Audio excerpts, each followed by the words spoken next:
kill me! Don't kill me, man! I'm not going to kill you. I want you to do me a favor.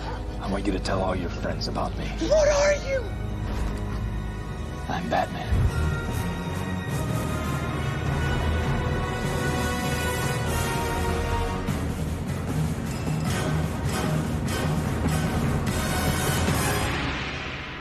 So I was a kid in the 80s. I collected my baseball cards, and obviously I collected comic books. And I had the Supermans and the X-Men's and the Daredevils.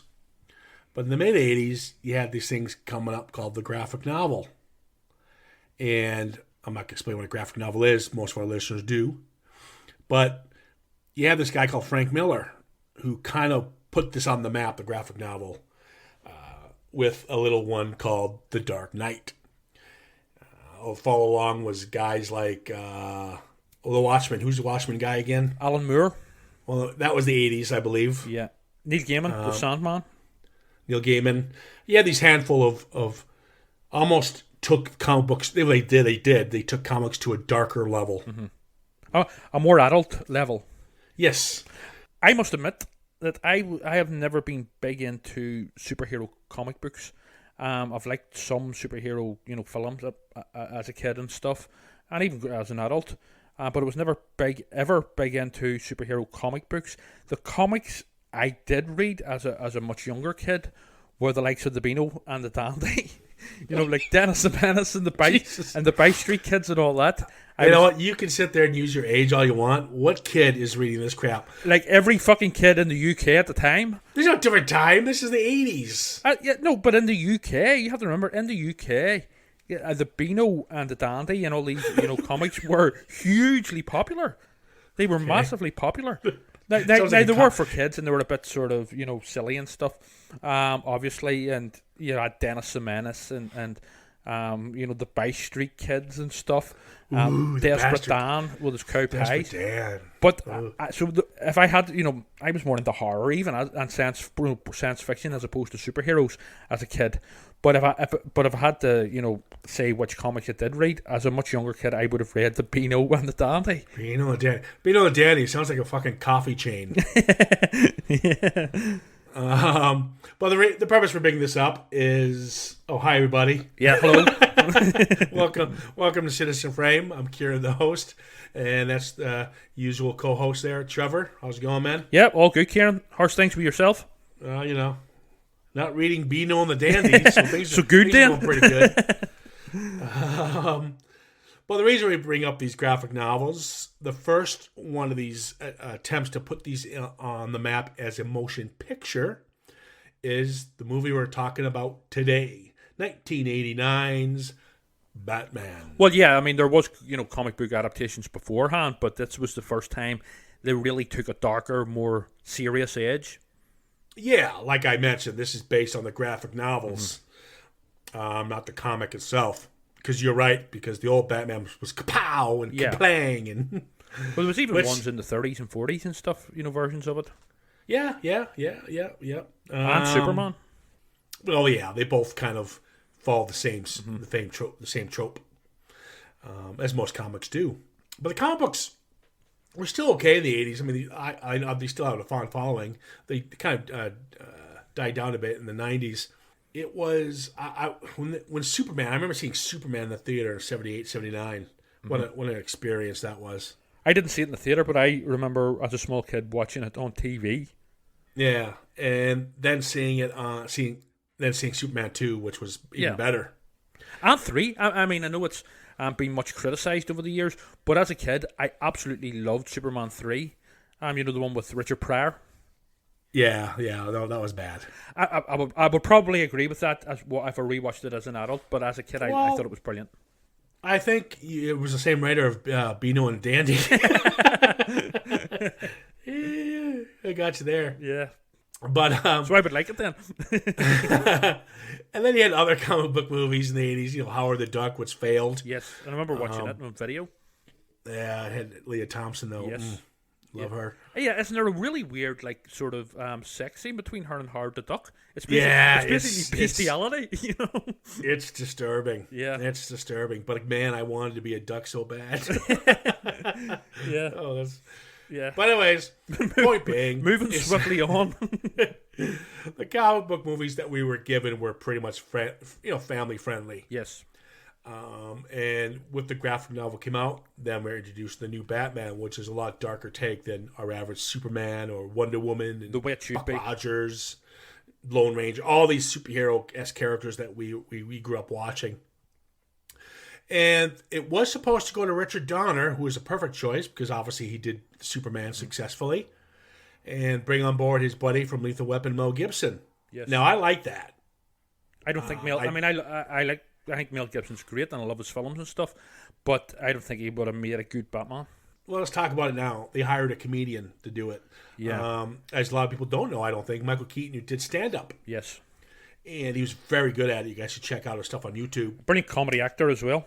Yeah, and we know him probably from the classic Beetlejuice, Mr. Mom, Gung Ho, but it was a little film he did that didn't get a mass audience called Clean and Sober. He's very good in Jackie Brown as well. Quentin Tarantino's Jackie Brown.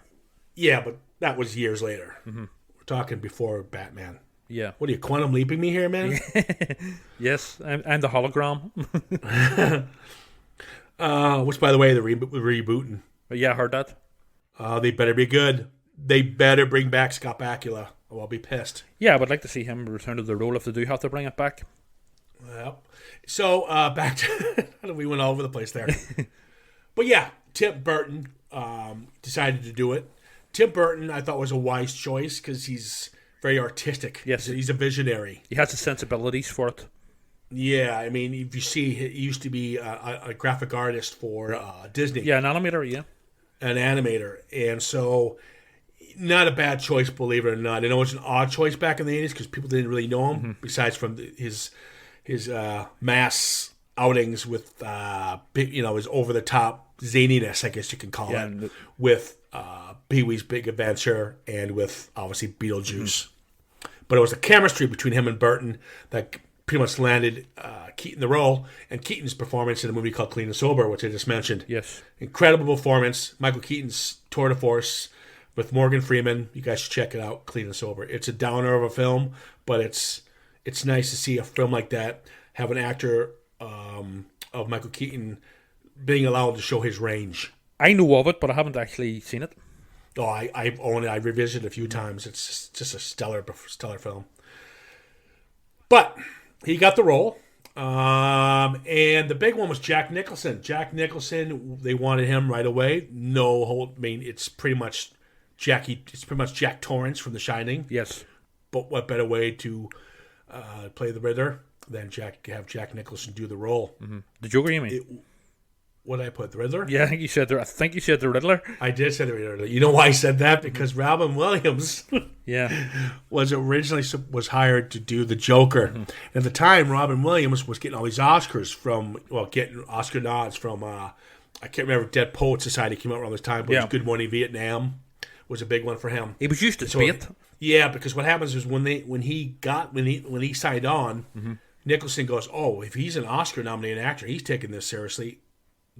I could do it." Yes. So yeah, they used him as bait, and that's why Robin Williams cut ties with Warner Brothers because the way they kind of played him. Well, they later apparently offered him the role of the Riddler in Batman Forever, and he rejected it because he said the only way he would work with Warner Brothers again apparently is if he was given a written apology or something. Yeah, to that effect. That's all he wanted.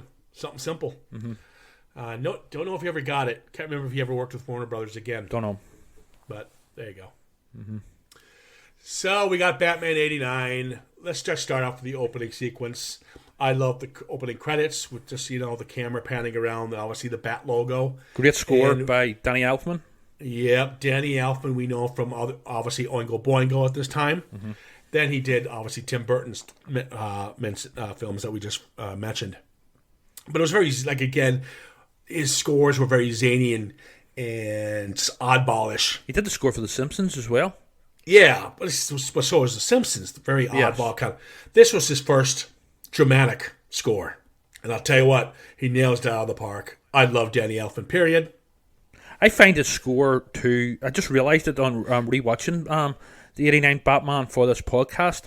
But his score for this film, I think, heavily influenced the later Silence of the Lambs opening theme Oh, really? I can't remember the Silence of the Lambs at all. Yeah, I think there's I thought you were going to say David Lynch. I was about to kill you. I'll come into that. No, I'm only joking.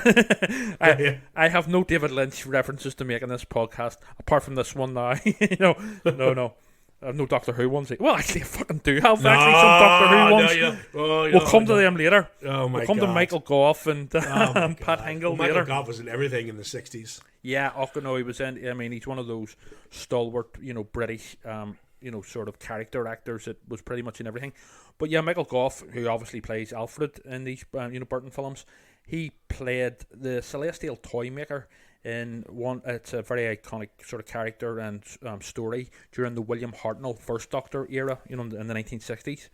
Well, there you go. You'll sleep better tonight knowing that, Ciaran.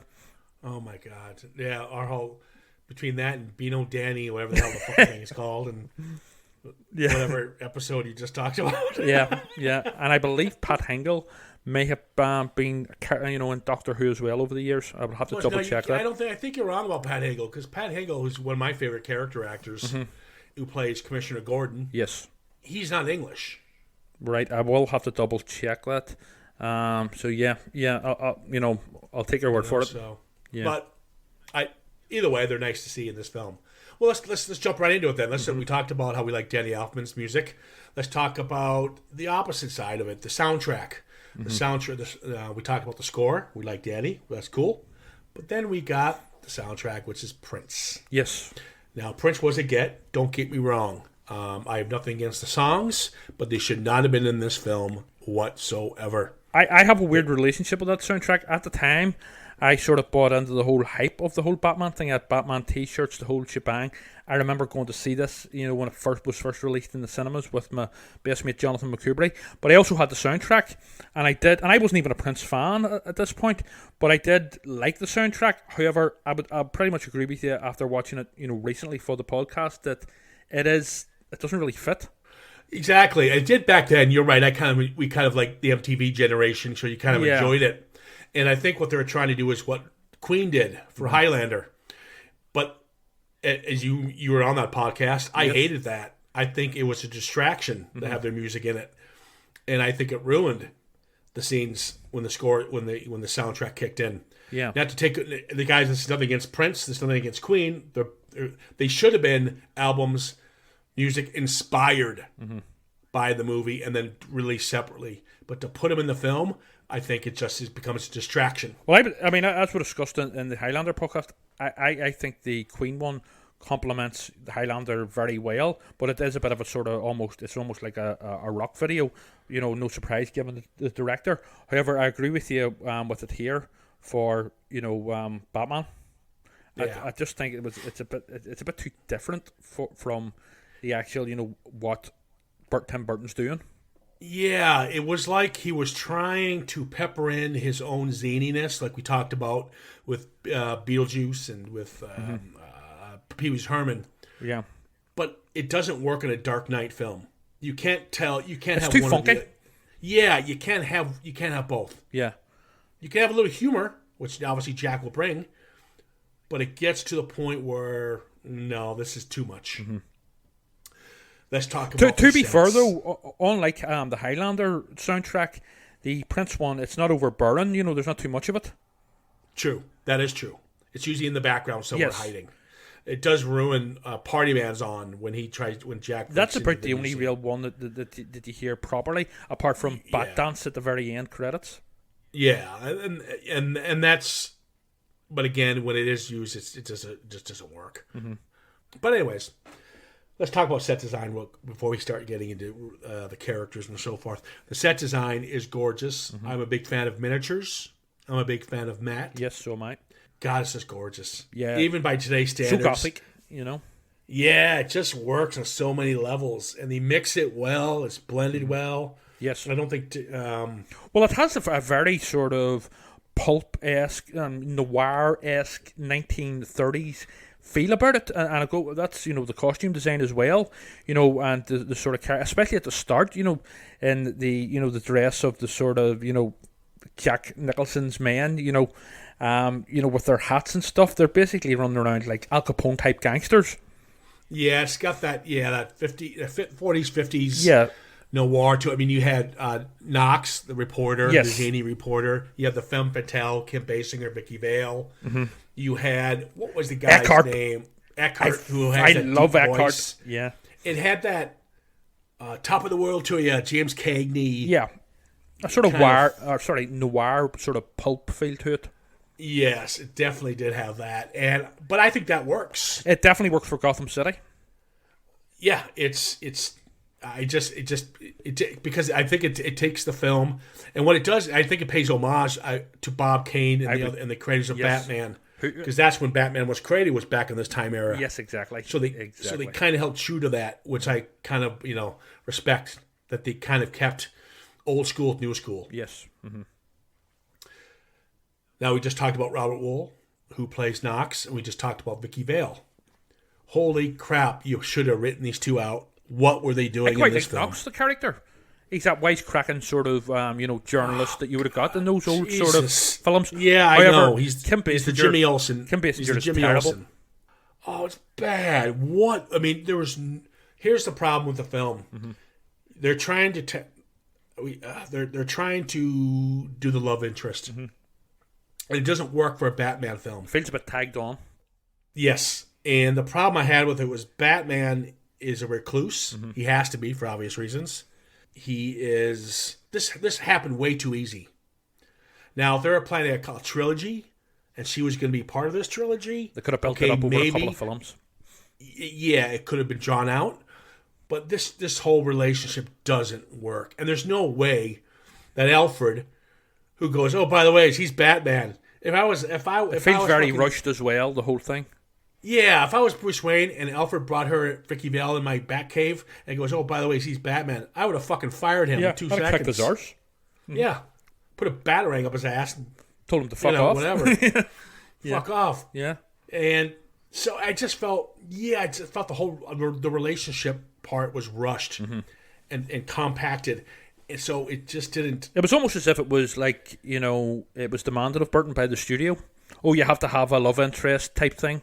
Oh, yeah, I guarantee you that. Well, I don't know. I can't tell you who said and what. Kim Basinger doesn't help matters with, let's be honest, terrible acting. You know what's funny? She played a femme fatale in L.A. Confidential a few years later. She got the Oscar. And I don't know how she got the Oscar. Yeah. To It's be the honest, I haven't exact seen same her in role. much. But in this, she's rubbish. Yeah, it's Very it's not unconvincing. good. Not good. I Jerry know you Hall's needed- better, and Jerry Hall's in a much smaller role as that Yeah. haunted sort of girlfriend of Jack Palance. What they should have done is, if you're going to put a love interest, make her the villain. You should have went with Poison Ivy, Catwoman, somebody else. Well, Jerry Hall was much more of a femme fatale. Yeah, As well. she gets it from Jack. But you know what I'm saying, though? They should have had somebody who's dealing with their own personal demons. Yes, Because she didn't. she was too smug and nice Yeah, as well. there The was character, maybe coupled with Basinger's, style of acting, but it was just a bad mix. Let me ask you about Jack. So we've got Jack. Leave it to Jack Nicholson to be so popular. He always plays Jack in his Exactly. own movies. He's always named Jack. It's like in American sitcoms, where they have, a sitcom where it stars a guy who plays a version of himself, and he's just called his same name in the sitcom. Or even like Roseanne. It's Roseanne Barr and stuff. But yeah, But yeah, you gotta love Jack. yeah. But so he is having. Okay, so you got Jack Palance is Grissom. Yes. He's like the head mob guy Hard of Grissom, Gotham. yeah. Well, that snarly voice. He is his girlfriend Jerry Hall is cheating with Jack. Yes. So Grissom sets him up to get him. So he sets him up in an ambush. The police catch With that Jack. card and stuff. Yeah. So Jack falls in the vat. It wasn't acid. I thought it was acid. It I was like toxic waste chemicals. okay, because I was like acid to be a whole different film. He wouldn't be in it. Now, how does he get the fucking grin? Because whenever before he falls into it, there is like Batman sort of like, I think he throws one of those really like fucking arrow type things, and Batarang? yeah, a pat or what am I talking about? Yes, a pipe sort of goes off and it sprays him. That's where he gets his grin marks. Basically, he gets scarred before he falls into the vat of toxic waste. Oh, so it must. You know in that fight scene. It must have cut his nerves or something. Yes. In the fight scene, there is a pipe burst, which contains. I thought that was glass. No, it was from the thermometer. It was like, the thermometer. It's it's from some sort of chemical. Was it a thermometer? Because well then he throws it and the glass breaks in the thermometer. Well, then it was the mercury from the thermometer that did it. Maybe that's what it was. Yeah, and then the glass cut the nerves. Yes, something. Possibly the glass as well. Yeah. All right. Like I know he's covering his face, and you can see a little bit of it when he reveals it a bit. Yeah, but it was actually what turns his face white is whenever he actually falls into the big vat of toxic waste. So that's chemical waste. That's the Michael Jackson plant? Yes, exactly. Oh, that's... Shamon. We're all waiting to say that one. Yep. We're all just waiting. So his evil plan now is to make everybody look like him. But they'll die after they become him. Well, it sort of shows just sort of how deranged and insane he is. Yeah, and that's fine. But here's what I don't get about the plan. People put on the makeup and they start laughing. And it makes them start giggling. And they pretty much giggle themselves to death. Mm-hmm. Okay? So, gives me, new meaning to the word term, die laughing. Yes. But how does he get them to have that grin? I don't know, but it is sort of explained away whenever they are discussing him. I believe it's either the police or Vicky Vale and Knox, and they're saying that he had some sort of, it might even be Batman himself, Bruce Wayne. It said that he had some sort of like degree in chemical sort of chemistry, basically. He was a sort of master chemist. It's like a one-line fix. Oh, okay. So later on, where they are discussing him, I can't remember exactly who, but it's basically said that he has like this, degree or something similar in chemistry. Now we talked about how I at least felt, and I think you agreed there. I have short-term memory here, that the soundtrack with Prince doesn't work because it's too zany. Mm-hmm. And what was work for the film, it's a dark film. Mm-hmm. I tried, and one of the, I don't think people really caught it, that he pretty much disfigures Jerry Hall, Grissom's girlfriend. Oh, he does, definitely, yeah. Because to make him in her image. He's a very vain character. Mm-hmm. You see this before he becomes scarred. Yes. And he will not be around people that look prettier than him. No, I think it was more that he was basically trying to mold her in his own image. It's pure narcissism. You know what I mean? I think he's just vain. He goes, because if I have to look like this, she can't look like that. Well, it's narcissism, whichever way, whether your way or my way. But okay, yeah. So yeah, but for me it was more. I think. I mean, obviously it's not actually explicitly stated, so it could be wrong. But I always felt that it was more he was trying to mold her in his own image, like he was doing with the other people. Like the news reporters and the people with the combinations of the toiletries. By the way, I love the touch that I only properly noticed when rewatching it here for the podcast, where you see after he poisoned all the toiletries, later on during the news reports they're all unshaven and their hairs aren't washed and they're not wearing makeup. Yeah, I think that's a brilliant touch. Do you know what that reminded me of? To use them, because during the sequences, they had different takes on the different scenes with the reporters. Yes, and then each scene they were getting uglier and uglier because they weren't wearing makeup. Yeah, and like it reminded me so much of RoboCop. Yeah, the reporters in RoboCop. No, that didn't happen. But the kind of it's the same type of news reports and stuff. It's just very there's something about it that RoboCop kind of came into my mind on that one. Well, there was always those news reports that popped up in RoboCop, and those the fake ads and all in RoboCop, which I love. Yeah, yeah, which I enjoyed. Now let's talk about the man himself, Batman, Michael Keaton. Brilliant. I'll tell you right now, Michael Keaton and Jack Nicholson. And you got good character actors. I'm not going to diss Michael Gough, or certainly not going to diss Pat Hingle. Can I just come back to Pat Hingle briefly? I did get it. I looked it up there quickly on my laptop as we were recording. I did get it mixed up. I knew that he was in an iconic series that I loved, and it was actually an episode of the original Twilight Zone. That's what I was thinking of. And yes, indeed, he was an American character actor and not a British one. So yeah, I got a bit mixed up there. That's cool. No, that's all right. These bring up like Twilight Zone. As long as you bring up Twilight Zone. Oh, I love the Twilight Zone. I'm a huge fan. The original black and white series. Well, all actors of that age started on the Twilight Zone. Yeah, Dennis Hopper and all.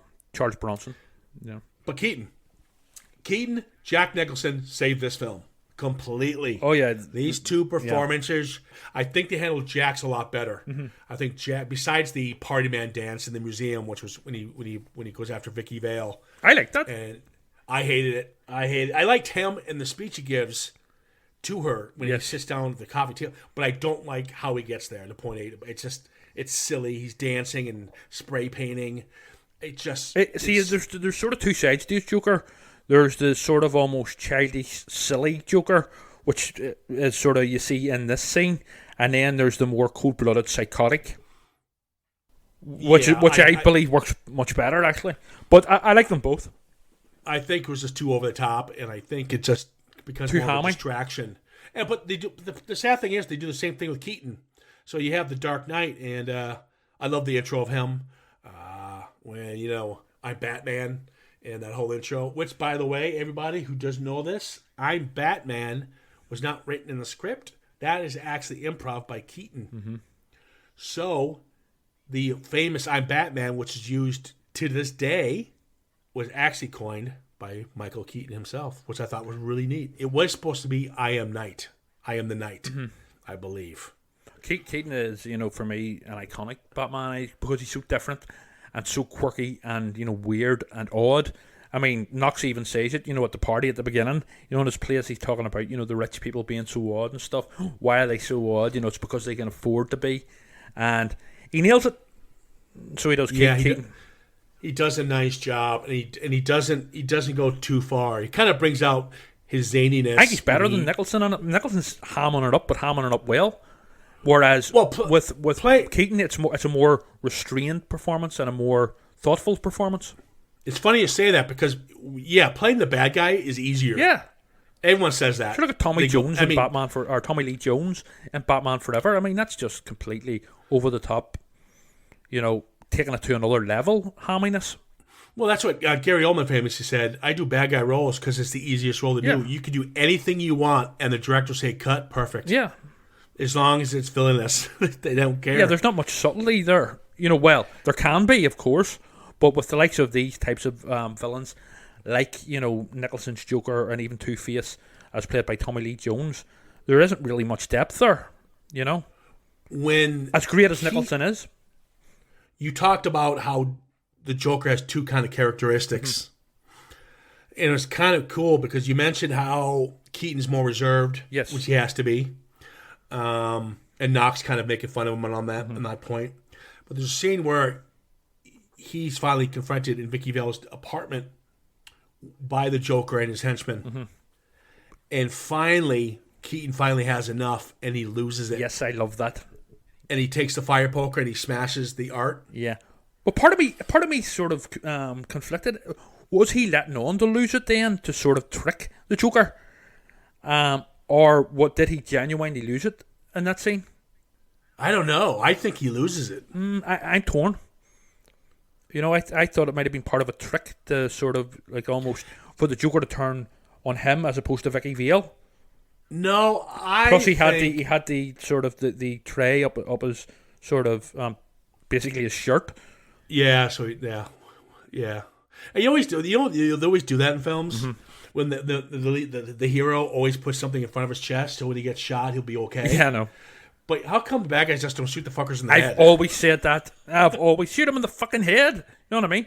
Batman. Yeah. I mean, even with Batman wearing all this armor or any of these superheroes, it's like if I was basically a supervillain, I would make sure I shot them in the head every time because they're wearing armor. It's obvious, Now, to answer your question, did he deliberately do that? I'm going to say no. I'm going to say he was raged because he first is introduced by Jack in the front of City Hall, Gotham Hall, whatever it's called, when the Joker kills. Yeah, they're dressed as mannequins and stuff. Yeah, no, mimes. Mimes, yeah. And he makes the comment, "Ever dance with the devil in the pale moonlight?" And Michael Keaton, Bruce Wayne goes, "What did you just say?" And he's stunned by it, and he just watches Nicholson drive away because he doesn't say it at that point. Yeah, he does. I don't think. I'm almost certain he doesn't. He does. He doesn't say it till later on, and then No. He does say at that point because that's where he realizes who this is. Jack Napier. Because he makes the comment, "Ever dance with the devil in pale moonlight?" And he goes, "What'd you just say?" And he just stares at him as he drives away. In the scene in the apartment, he says it, but he doesn't say it in the earlier scene. No. He says it in the museum. He said it in the museum. When he assassinates with the little pen feather, whatever it was, the one dude who wanted to sign off on in his the bill. museum, yeah. No, not in the museum. When you're introduced to Two-Face, Billy Dee Williams at the time, and you had all these characters, he walks up with the feather and the pen, and he stabs the guy in the throat. Right? I was almost certain he didn't say it at that point. All these people are dressed up as mimes to distract him. Right? And so he makes a big speech, and he goes, and he makes the comment, "Ever dance with the devil in pale moonlight?"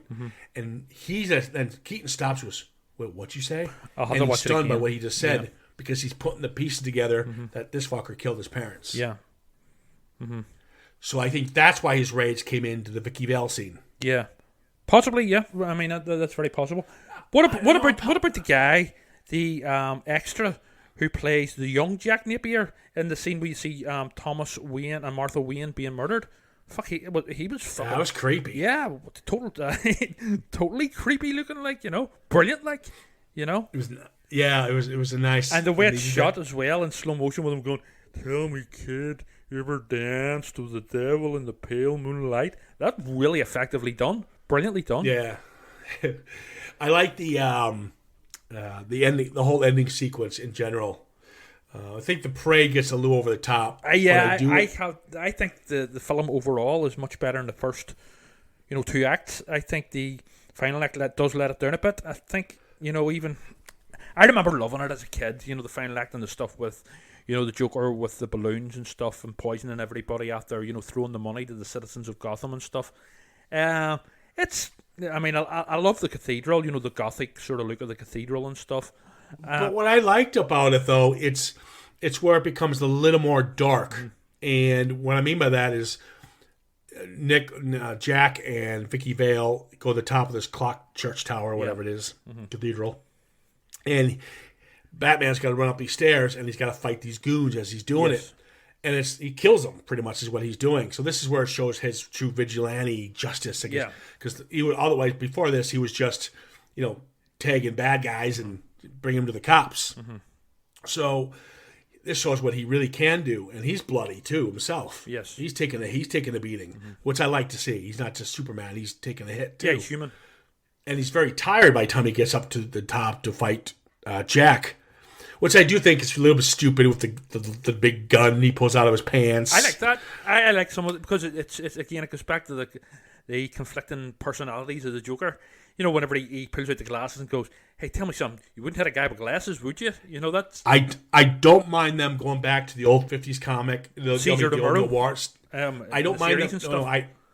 I don't mind them going back to, we talked about how this is like a noir. Because that's when the comic book was created. That's more nostalgic for me. But when you start bringing in the 60s comic, which is a complete different universe, a completely different Batman, and that's with the gun and the glasses, I think that's stupid. They sort of got away with it, but they didn't do it too much. They wasn't overkill with it. I think they did it with this scene and they did it with the museum. Yeah. I did notice, there's a really risque sex joke in the finale towards the very end, when Vicky Vale is pretending to actually fancy the Joker now, and she's like kissing him and stuff, and she's going, "Oh, I love purple," and then she goes down to basically give him a blowjob, or so the Joker thinks, and then that's when Batman like punches him and goes, "Hey, tell me something." Taps him on the shoulder, and then he like turns the quote on him and says, "Hey, tell me something. You ever dance with the devil in the pale moonlight?" That's a very risque sex joke for what is ultimately a family film. Even though it was sort of it's quite a dark take on a family film. But yeah, it's quite a risky sex joke. Oh, okay. I can't remember. I didn't catch it. Oh yeah. But I know the scene when she's like kissing up his arm. Yeah. So stupid. Yeah, she basically gets down on him, or she pretends she's going down on him. It's Jack, man. It's Jack. Yeah. I do. I like the ending, how he falls and he dies, and he's got that laughing box. Yeah, I love that by his side, and the cement's all broken around it's him. like the final jokes. He got to have the final joke. Yeah, even in death. But I do like their full circle conflict when he put the pieces together. When he says, "Ever dance with the devil on pale moonlight?" Yeah.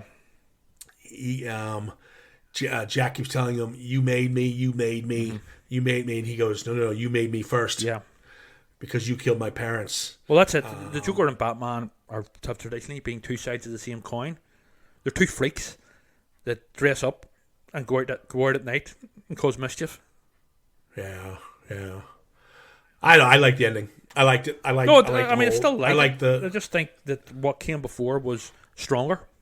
No, see, I think the ending is more of the Dark Knight ending, where the other stuff was still good, but it was peppered in too much of the silliness, I guess you could say. But in all, there you go. Yeah. Listen, The Dark Knight is such a good film, guys. The Dark Knight. Batman 89. Batman 89. Batman 89. Obviously, we got a sequel, and then we had a couple really bad films. I think the sequel's better. Well, the one with Penguin? Yes, and Catwoman. And maybe Shrek is played by Christopher Walken. That's right. I haven't seen that since I saw it in the theater. I think we should do it in the podcast. Maybe we should revisit it before we hit the Batman. Yeah. Maybe we will. That way we do like 3 Batman at some films. point. Yeah. Yeah, we should do that. Yeah. Just because it's Keaton and Burton. But listen, yeah, it's Keaton. This is a Keaton Nicholson film. If these two completely save it, sadly Tim Burton doesn't believe in it. He says the film is okay. It's got some good parts. He wasn't a fan because I know there was a lot of studio involvement. Yes, interference. This was his first real big budget. But he's worked with Warner Brothers before, so he should have known how it worked. He feels it was a film that pretty much was very what was the term he used? I'm not sure. It was more of a cultural phenomenon. Yes, yeah. Than a good movie. I would agree with him on that, but because it was huge at the time, but I think eventually what made Burton leave the franchise, arguably get sacked, was because that he got into a lot of hot bother over the darkness of the sequel, Batman Returns, because with the likes of the sponsors and the advertisers like McDonald's and stuff, they were unhappy at putting like these basically horror characters like the Penguin and stuff on basically their meals and lunchboxes. So the studio were up in arms. Yeah, the Penguin is creepy. Yeah, the Penguin. Well, even Christopher Walken's and Catwoman's highly sexualized as well. She's basically Michelle Pfeiffer looked good. Yeah. With the kinky leather gear and the whip. I haven't watched that in years. I gotta check it out. It's brilliant. But I think we both agree. The set design, casting really works. We both. You like Knox. I don't get why he was in this. He's all right. I don't think he's brilliant, but I think he does a decent job. Vicky Vale and Knox should have been written out of this. Don't listen to Trevor. They're both bad in it, actor wise as well. They should have concentrated more because what we never really got more of Batman's. Like Alfred's, I would like to have seen Alfred and Batman's more interactions. Yeah, their relationship. I would like to have seen more of how they get the weapons, more about the Batcave. Write them all out and just focus it on the lives of Jack and the life of Bruce Wayne. Vicky Vale's inclusion was basically a studio note saying we need a love interest. Yeah, pretty much. And I know Tim Burton wanted her to die at the end. That would have worked. Jack. That would have been better. And it would have set up the sequel better as well for Bruce Wayne and Batman. And if she's a femme fatale, then yeah. That's a perfect way for a femme fatale to go. Definitely. So, but we didn't get that. Either way, it's a fucking great film. That's a wrap on this one, guys. We are going to work our way up to the new The Batman coming up real soon here. We have a new logo and advertisement coming up as well, haven't we? Yeah, we're just changing things up. We always change it every week, so what the hell? And again, we're quietly talking podcasters and testing people out to see how they fit, and we'll get another couple voices on here. But in the meantime, you're stuck with us two idiots. Yep. Whether you like it or not. Yeah, so fuck off if you don't like it. No, we're just joking. But keep downloading us. Yeah, keep downloading us and listen. Yeah, we're joking. Well, that's but listen, guys, thank you so much for all the downloads and likes. We do appreciate it.